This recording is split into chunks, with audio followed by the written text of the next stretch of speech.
Hey guys, what's up? Zutazuta coming to you with some round of 64 action. Today's match is Total Chaos versus WickedCossack. We are just about ready to get started. It's going to be a pretty good series. Round of 64, of course. We've gotten past some of the group stage stuff. We've gotten past some of the places where we had some buys. WickedCossack had a buy into the round of 64.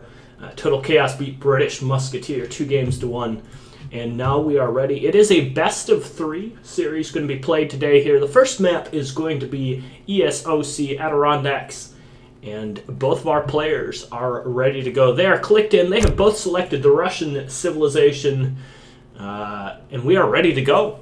Game number 1 being played between Total Chaos and WickedCossack. Russian mirror on Adirondacks, as I mentioned. One of these beautiful maps made by our resident map makers, Garja and Rikikipu. I'm not sure who actually made this map, but I have seen it a couple times. Big fan, very pretty map, absolutely beautiful. And some really neat terrain and really neat stuff that can go on in this particular map as well. So, spawning in the bottom right side of the map, down in the 4 o'clock position, in the color blue, is WickedCossack. PR 35 plus player, very, very skilled, very excellent player. I've seen him play, through the years for quite some time, and always been quite impressed with his play. Now, his opponent, of course, spawning on the left side of the map in the 7 o'clock position, maybe 8 o'clock position, in the color red, is Total Chaos. My fault, sorry, I'm just trying to get everything set up here so that I can see everything. Hopefully my sounds are okay. I didn't have too much of a chance to get everything set up, but here we go. Spawning in the left, like I mentioned, Total Chaos. Total Chaos is going to be dropping down his market nice and early. It looks like it is a 200 wood start, so that is going to be an opportunity that the Russian players are going to have with this crate spawn. No market just yet from WickedCossack. Perhaps he's going to be opting to do a more standard line of play, skipping the market, not having to gather any additional wood, and just going to be powering his way up to the second age as quickly as possible. Of course, that market does give a nice little benefit in that you can get the hunting dogs after you gather an additional 50 wood. But you do also have to gather a little bit of coin, and it will slow you down slightly as well. We can see that it looks like Baba Boo did pick up 30 coin from a treasure, and has mined 20 coin from his silver mine as well. So going to be able to get that hunting dogs here as soon as he's got the extra wood, and indeed does now. Hunting dogs well underway, and going to be getting that. That will slow him down ever so slightly because he did have to gather some of those extra resources. Perhaps a 17 vil age up will be in line for him. WickedCossack not gathering any extra resources. Likely going to be seeing him do some sort of 14 villager age up. Like I mentioned, it is a best of 3 between these two players, so that game number 1 going to be pretty important. Don't want to drop any games. Not a very long series at all, so with the tournament on the line, you want to be very, very careful with how you approach some of these first games. So we'll see what ends up happening. It looks like a nice 95 wood treasure there, going to go over to Total Chaos. Let's take a look at what kind of treasures WickedCossack has gotten so far. WickedCossack has picked up some potatoes worth 70 food and some skunk pelts worth 40 XP. Taking a look at Total Chaos, he's also got that nice native warrior that we can see along with his 95 wood and 30 coin that we've already mentioned. So pretty even treasure split, slightly more in favor of the red player, but looks like for the time being WickedCossack going to be trying to pick up a native warrior of his own. But unfortunately for him, Total Chaos is in the vicinity and may be in range to be able to snipe that. We'll see who gets it. The Renegade getting very low. The Tomahawk. It looks like WickedCossack did get the treasure, but perhaps at the cost of his explorer's life. We can see his explorer getting very, very low. The Cherokee Rifleman is going to begin adding some assistance here, but the Tomahawk and the Scout for Total Chaos are able to pick off the explorer, who dies very close to WickedCossack's base. So not going to be the biggest deal for him, but for the time being is going to shut down his ability to scout out the rest of the map. Does have that Cherokee Rifleman, which you will be able to use to somewhat control the map and get a little bit more vision, but might want to be playing a little bit more carefully as a result of some of that early trading that we do see. Total Chaos dropping down to TP in the middle portion of the map, and at the same time, we do see WickedCossack sending some villagers forward, and this is what we suspected may happen. Total Chaos going for a more greedy economic build all around. We can see that he's got the market from the early game already going. We can see that he's got the trading post already going, whereas WickedCossack kind of stripping it down, going much more aggressive, and we'll see what that aggression is going to end up doing. Cherokee Rifleman going to come and poke in on the Explorer from Total Chaos, who is currently sieging the blockhouse, being constructed by 3 villagers. And it looks like WickedCossack going to be the one going to be the aggressor in this situation. And we'll see what his first card is. Almost certainly going to suspect that it's going to be something very aggressive, likely 5 Cossacks.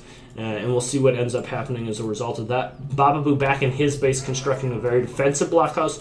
We can see he's done a pretty good job of herding, so his elk are very nice and close to his town center, which are going to result in actually a quite defendable base here. If we take a look at the building placement, he's got a nice little wall here to the north side. His coin mine very nicely positioned to the south side of his town center, so he's going to have a very easy time popping villagers in and out of that town center. And then he's done a very good job of herding his hunt. He's got a lot of dead animals right up next to his town center, and that's going to keep him nice and safe against the aggression that WickedCossack could potentially be bringing from this forward blockhouse. Let's flip on over to the shipments sent. Both sides having sent distributivism for the time being, and I think we're going to see the next card here come for both players, and we'll see what ends up happening as a result of that, whether or not we are going to see aggression or whether or not it's going to be something a little bit more booming. 5 Cossacks coming from both players. But we do have to remember Total Chaos is playing the more economic game behind this, and so the longer this goes, the longer he's able to stabilize, the better this is going to be for him. So taking a look over at the military units, 5 muskets are coming out from both sides, the 5 Cossacks as well. The only difference, and it's a big one at this point, is the fact that WickedCossack does not have either of those trading posts controlled, nor is he really in the position to, it looks like, contest this one here in the middle. Now, he does have a very good positioning on his blockhouse, which is going to allow him to, get some cover and perhaps siege this one down. But on the back side of this, Bababoo is taking more trading posts and is playing fairly economically behind this. Let's take a look at the text completed. Actually, both sides just with the hunting dogs so far, so actually pretty even when you consider the total economic output. Economic units very similar, 17 apiece. And so everything pretty even economically, just maybe a slight little boost in the early game for Total Chaos with that trading post. Maybe going to get his third shipment slightly quicker as a result of all of that, but has lost a few of the resources as well now that the trading post in the central portion of the map is down. So shipment sent, let's take a look at what is going to come out. 700 cords of wood, so here's our first big discrepancy.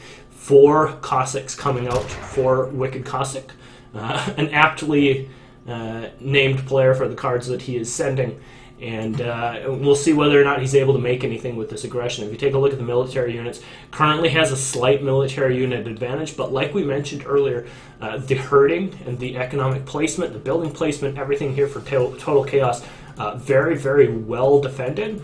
And that's going to make for a very difficult time for the Russian player, the blue Russian player, I should say, to actually push into the base. Because should he overcommit, get too far into the red player's base, get trapped by Minutemen, perhaps units coming out of the blockhouse, there could always be the threat of 13 Strelets, something like that going to be popping out.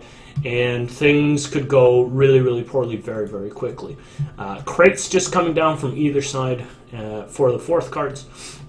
As we can see, Total Chaos catching up slightly in terms of the progression in his shipments. We can see that his 3rd shipments was almost a full 30 seconds behind, but his 4th shipment due to the trading posts catching up slightly and actually pushing the advantage ever so slowly. But behind all of that, WickedCossack actually controlling the map himself. So it looks like, for the time being, what he's allowed himself to do with the 5 Cossack shipment is control the middle portion of the map, get back control of that central trading post, and then drop the back trading post of his own. So going to have a 2 trading post to 1 trading post advantage for the time being. Has map control as well. If you take a look at the hunts on either side, at some point both players are going to be needing to move out into this middle portion of the map to begin to control some of these hunts. And at that point, Wicked Cossack, with the more centrally located blockhouse, the more vision, with his military standing in the middle of the map, is going to have a slight advantage in that regard. So we'll see whether or not this point of contention becomes important in the very near future. If you take a look at the military unit populations, it's still very, very close. Total Chaos has constructed a stable with his 700 wood, and as a result, does have a significant Cossack advantage, especially having now sent both his 5 and 4 Cossacks as well. But at the same time, both sides having about the same amount of musketeers. So pretty close. And when you take a look at the military unit populations, actually bang on even, 39 apiece. Economically, both players very, very close as well, within a couple seconds of their villagers being in sync. And as a result of that, both players on about even footings. It's really going to come down to unit positionings and the engagement here. Nice little pick there for Wicked Cossack. Does get some decent damage down on the muskets, and now it looks like we're going to see our first big fight potentially of the game, as both players are keen to control this middle location and the central location on the trading post. Decent volleys from Wicked Cossack, getting off a couple of shots on the musketeers as they're retreating, and is going to maintain control over the central trading post, force back his opponent, and potentially continue to leverage that advantage in the middle of the map. At this point in time, if you do take a look at the hunts, and we can see because Wicked Cossack does control the middle of the map, I would argue that this hunt, and this hunt all become fairly easy for him to defend, versus his opponent, who, despite the fact that he had very good herding and very good hunts early in the game, is now starting to run a little thin. He's got a blockhouse constructed up on this north side, which is going to be decent for him. But aside from that, his next hunts out here, maybe out here, he's probably got one in the black of the map back here, are going to be a little bit more difficult for him to defend, and as a result, needs to be very careful with how he allocates his resources moving forward. Both players sending their ranged infantry shipment here, 13 Strellick, and we'll see whether or not that's going to make any indications on what we're going to do for the fighting. Cossack's coming in here for both sides. Better positioning from Wicked Cossack. Gets his coming in from the flank. Does have them on the Strellick slightly. We can see some of the musketeers up here in melee mode against the remaining Cossacks for Total Chaos.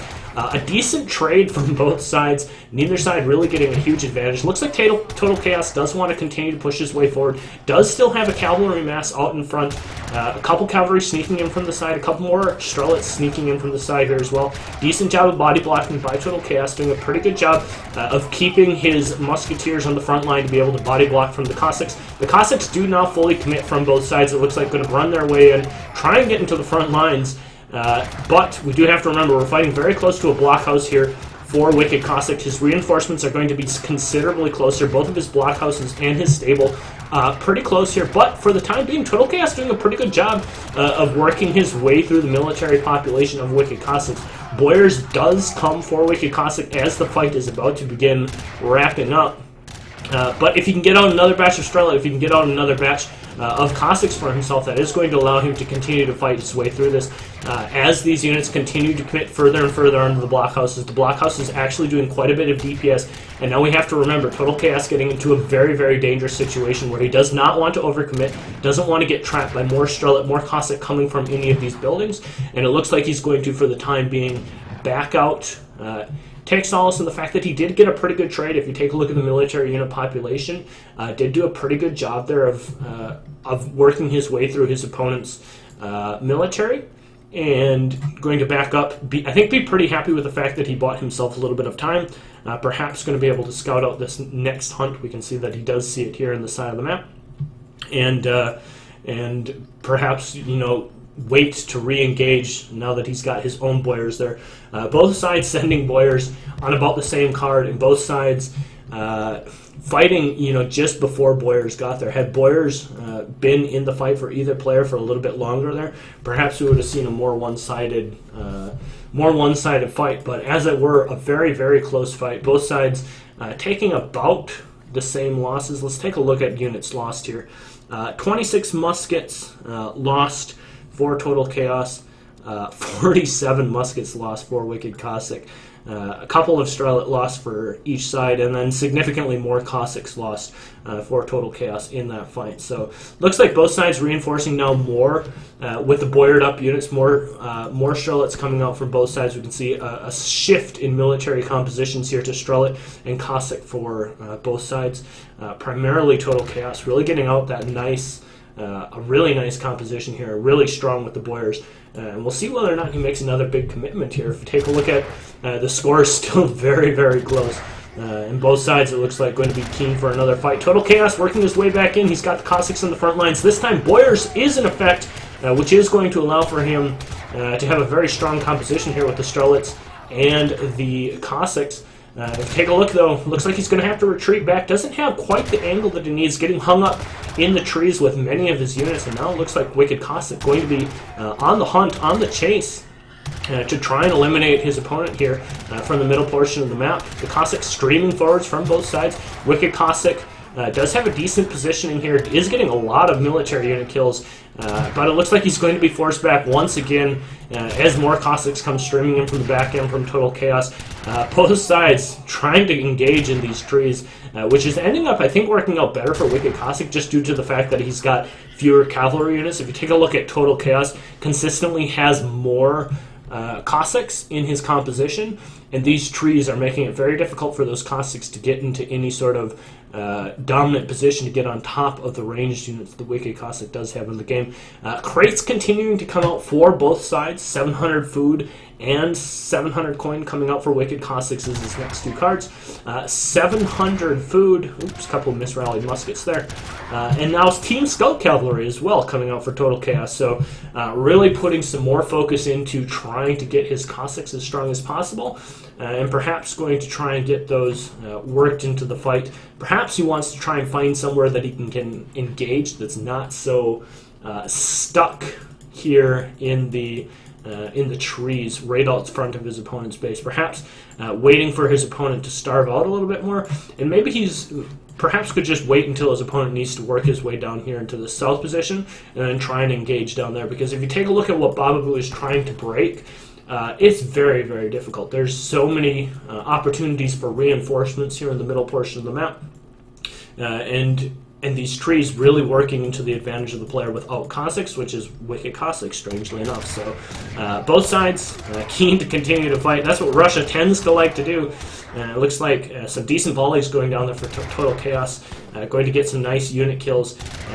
Couple misrallied muskets once again there for Total Chaos. And it looks like once again here we got the fight going for both sides. Economic units still very, very close. Military unit population slightly in the favor of Wicked Cossack at this point. Team Scout Cavalry is in the mix for him as well, and he's got a very good position here with his Cossacks. Got them right up in the front, soaking a lot of damage from the Starlet. The muskets in a very good position off to the side to be able to deal with all of the units, and it looks like this finally going to be the fight that Wicked Cossack wanted.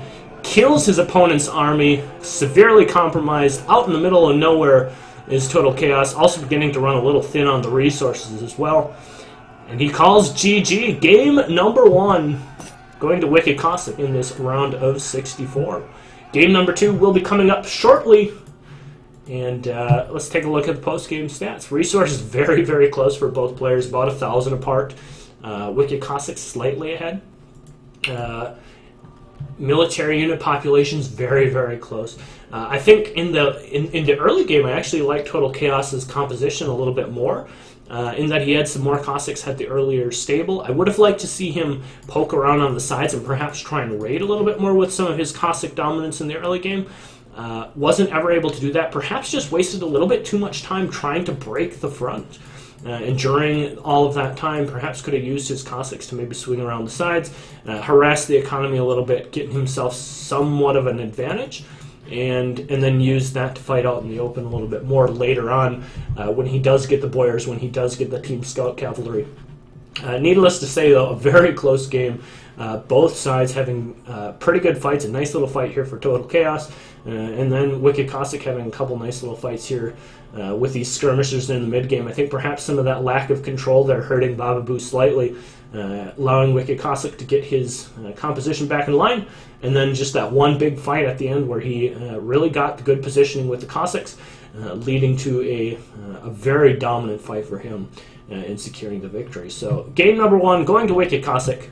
We'll see what's in store for game number 2 as the players head on out. I head on out, and we'll see who's got the map for game number 2.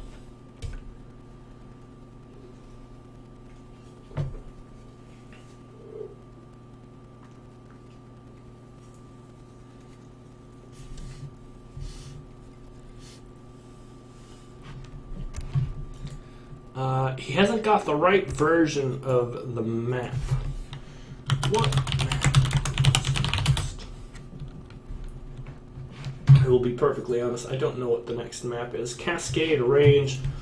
Let me see. I don't think I do. But on the off chance that I do. ESOC 2 UI 2.1. No, it looks like I don't.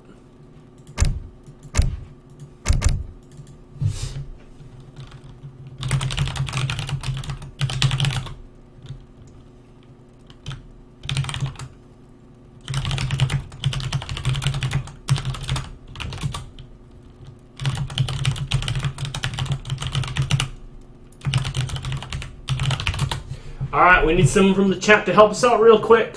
If anyone has UI 2.2 ESOC Cascade Range, please message me at your earliest convenience. I see Lord Raphael, perhaps in the chat, maybe he's got it. Yumiu or Garja, maybe one of you have it as well. If you could quick pop in, message one of our players and get it for them, I would greatly appreciate it so that we can get map number 2 underway. And we'll see whether or not 2.2 Cascade.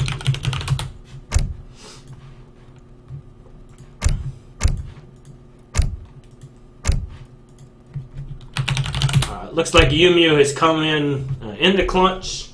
Coach is calling his number and pulls through and pitches a scoreless bottom of the ninth. Going to hand the map over to WickedCossack.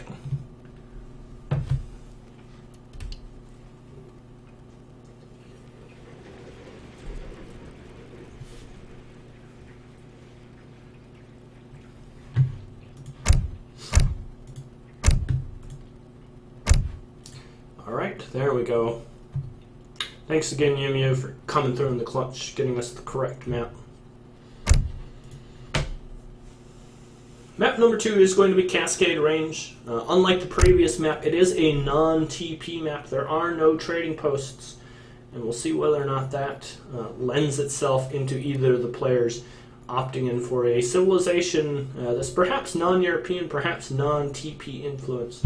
Maybe something along the lines of India or China going to be coming through in this next map. And indeed, WickedCossack busting out the India, slamming it down. Let's see what Total Chaos selects in response to WickedCossack's selection of the Indian civilization. WickedCossack mentioning that he's going to channel his true inner A's and choose the way of the elephant. He's going to take the elephant civilization, the Indians, and we'll see what Total Chaos decides he's going to do. It looks like the Aztecs, perhaps, going to be the civilization of choice for Bababoo. It does currently have them selected.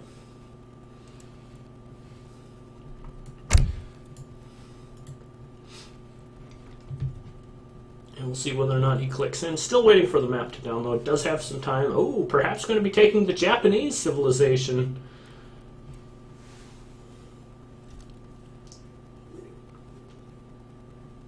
Map's still not loaded for me.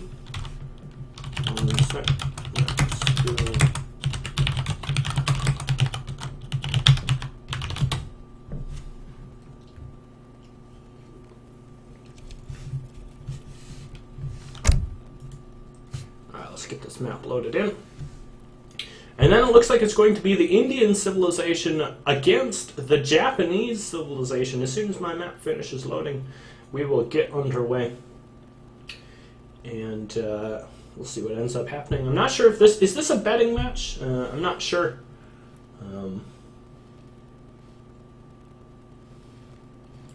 Maybe someone in the chat can enlighten me.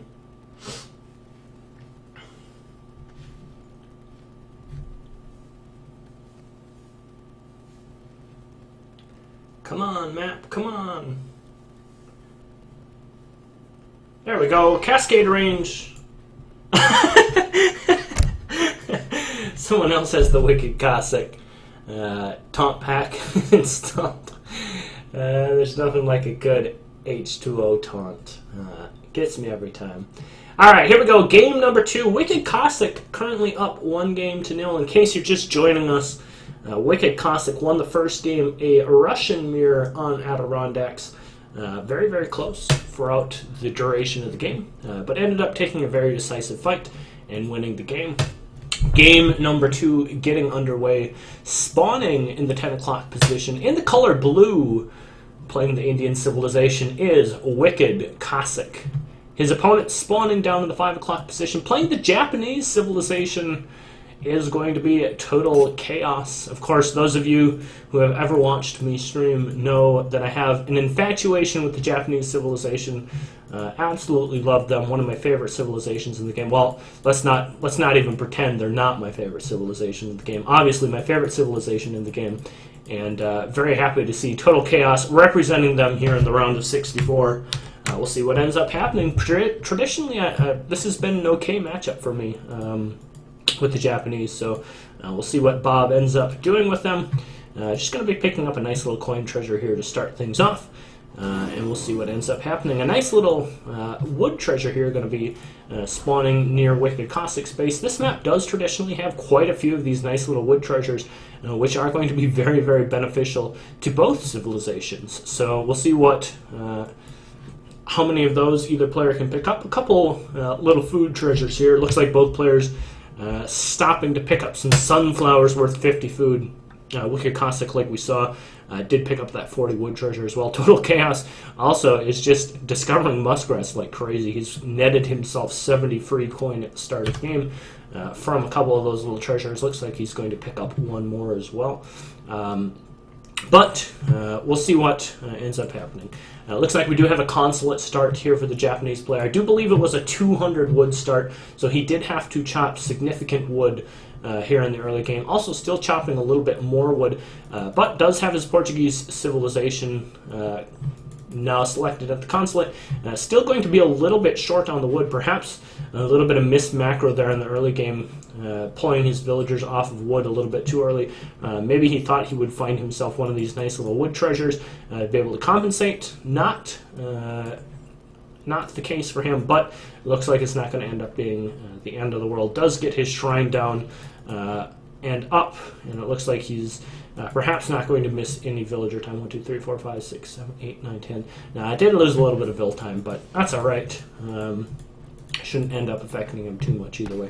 Over here on the other side, looks like Wicked Cossack going to be doing somewhat of an intermediate build. We can see that he has trained 12 villagers and then pulled everything back off onto food. So he's going to be opting for a somewhat aggressive build, not quite a 10-10 style build, of course. Lacking the wood to be able to 10-10 directly, but still a villager coming forward here to put down a very aggressive, very early aggro fort. His herding and his macro early in the game has been quite good, and as a result, going to get that aggro fort down nice and early in a pretty good aggressive position here. Ooh, nice little play by Total Chaos. Did get right in the way of the villager. Let's see whether or not he can juke it. Bababoo doing a very good job. He is actually buying himself a ton of time. We can see Wicked Cossack having a difficult time getting the aggro fort down there. Finally does get it down, but did lose a good 15 or 20 seconds. Banked an extra 200 food in the process of doing so. And some very nice time bought there by Total Chaos, dancing around with his monk. Of course, the aggro fort, for all the pros that it does have, one of its biggest cons is that it is a very large foundation, very easy to body block with explorers should you see villagers stepping forward. Obviously a very predictable location to put down the aggro fort between these two native posts, controlling this choke point, giving a lot of vision through the middle portion of the map. Bababoo, Total Chaos, that is doing a very good job of identifying that and standing his explorer in the foundation so that the his opponent would not be able to begin constructing that foundation. So a nice little trick there by Bababoo, demonstrated very, very well and buying himself some very nice time. We can see walls coming up for Total Chaos, and he does have his Teshuga Shrine already being constructed, and so it looks like he's going to be very defensive here. We can see a nice little wall helping protect this stand of trees that he's going to need to be able to chop from for his Yuumi archers. Combined with the building placement here, the coin placement here, just has this very nice concave around his natural resources. If you take a look at the cherries, if you take a look at the mine and the berries here in the back, everything very nicely defended by this wall in this structure in the front. So perhaps some pressure still going to be coming down from WickedCossack, but a couple of nice things by Bababoo there in the early game really did allow him to kind of maximize his age 1 in that regard. A little bit of a slip up with his early game macro, but kind of making up for it with some of the nice building placement plays and the denial of building placement plays. So WickedCossack is now up to the second age, is going to have his aggro fort, and now we'll see what kind of aggression he is going to do. Does have a market down. Let's take a look at the text that he's already completed. Looks like he's got hunting eagles and civil servants already completed. We saw that blanket filters was hot underway as well, so going to have those available to him. If we take a look at the shipments sent, very standard shipments on both sides. Distributivism for the Indian player, and Heavenly Kami coming down for Total Chaos as well. So very standard shipments, kind of what we would expect. And now we're going to get into this situation where the Japanese player is going to attempt to play very defensively whilst building shrines on the hunts out to the sides of the map.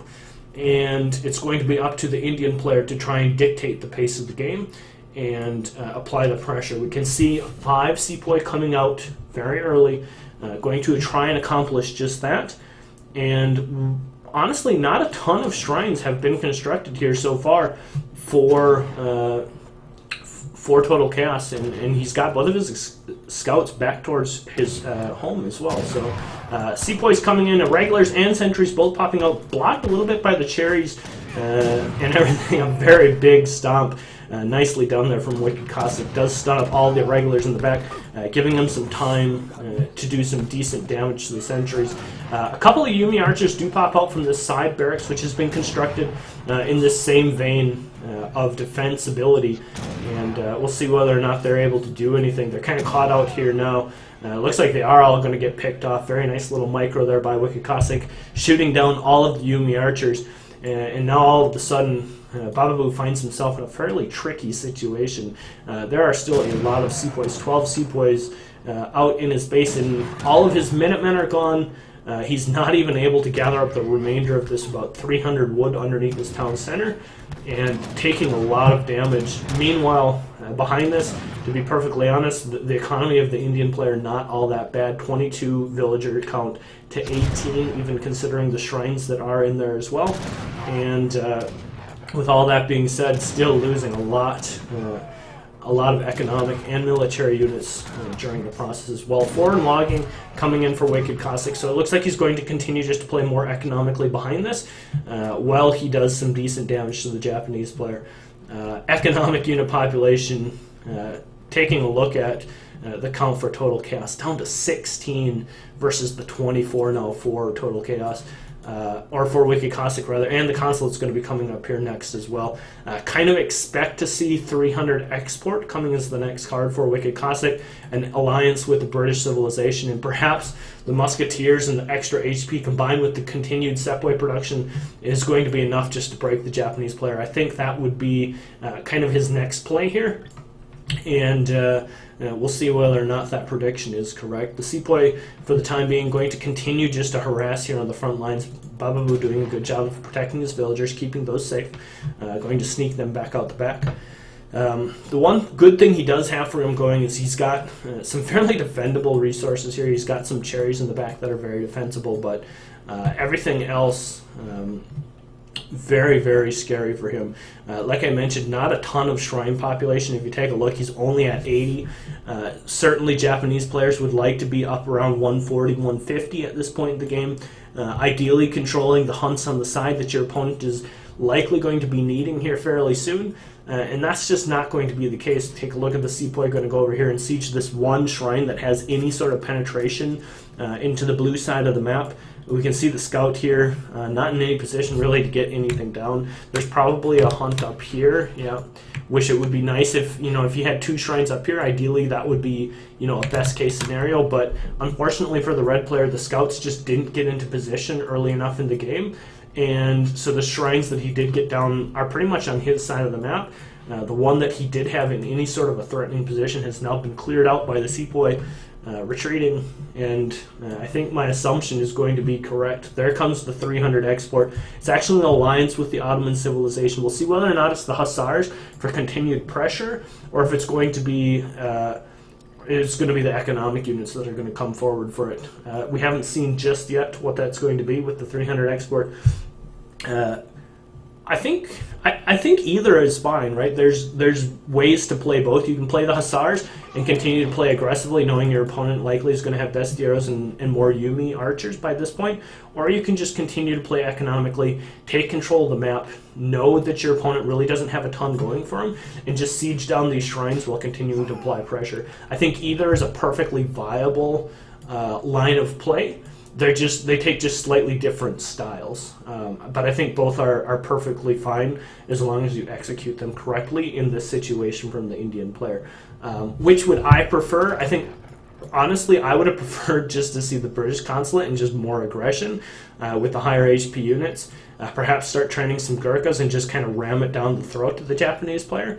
But we can see WickedCossack opting for the slightly more economic line of play. Does also get the vision that comes with the Ottoman consulate as well, which is very, very nice when you do have this agrifort and everything centrally located as well. So going to have that extra line of sight, and it looks like going to start pooling some cavalry here as well. We can see he's got the stable constructed right out front of the agrifort.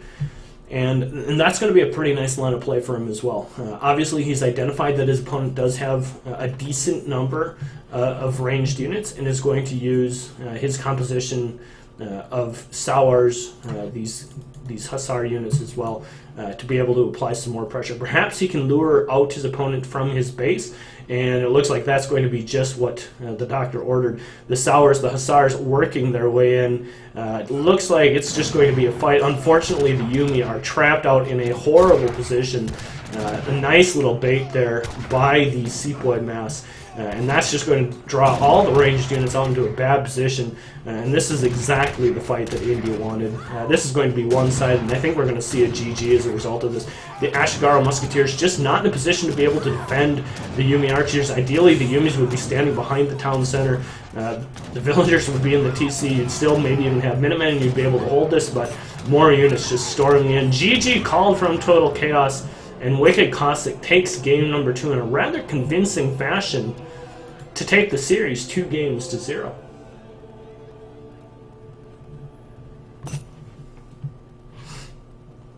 To be perfectly honest, as the GGs and the well-playeds are exchanged, to be perfectly honest, I think what the issue here for Total Chaos was, I don't think he committed to his boom well enough, honestly. If you take a look at the villager count, obviously that hurts, losing vills like that.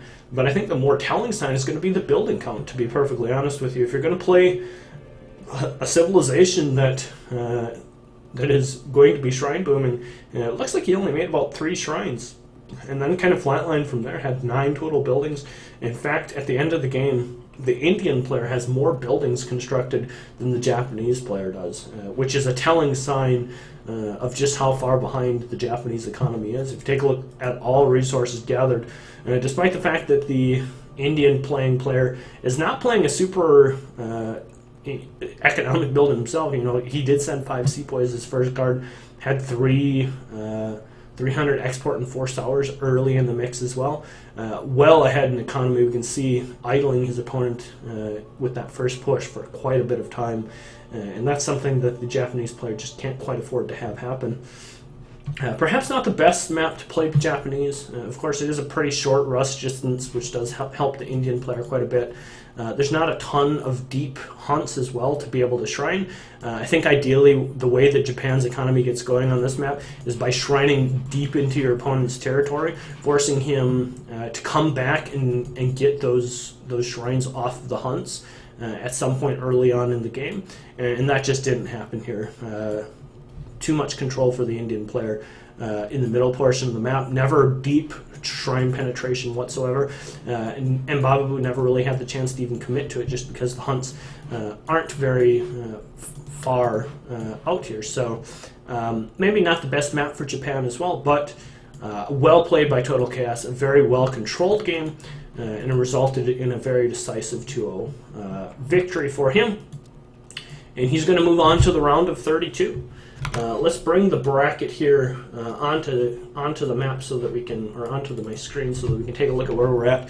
WickedCossack and Total Chaos currently just played in the round of 64. The winner of them will play the winner of Snow versus either Super Napoleon or Cabrautcow. I think it's safe to assume that Snow will likely advance through that side of the bracket. So a pretty nice round of 32 match, Snow versus WickedCossack. That's going to definitely be a fun one to watch in that particular bracket. So we'll see what happens between those players. But for the time being, a very good match between these two guys. And it was a pleasure to cast. So that's going to be it for me today, guys. Thanks for tuning in. Thanks for watching.